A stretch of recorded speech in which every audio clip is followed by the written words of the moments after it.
These are the new houses built for police officers at the Bomana Police Barracks. In April 2014, Prime Minister Peter O'Neill launched this 49 million Kina housing project. The contract was awarded to the Red Sea Housing Company for the construction of these new 150 houses.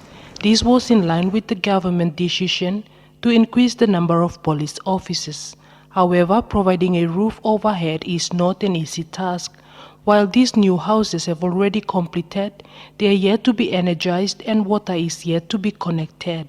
The police hierarchy will now have to follow a strict screening process for its officers to move in, and now it's urgent. It's because last year the police hierarchy received a letter from the health authorities giving them 21 days to rectify major issues regarding the hygiene and sanitation for the Gordons Police Barracks, one of the oldest barracks in the country. This follows an inspection done by the NCDC health authorities.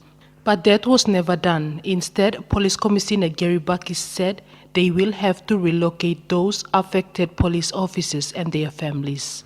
Bakis says he has met with the Government Chief Secretary Isaac Lupari, head of Edaranu and PNG Power a couple of times to address the issue.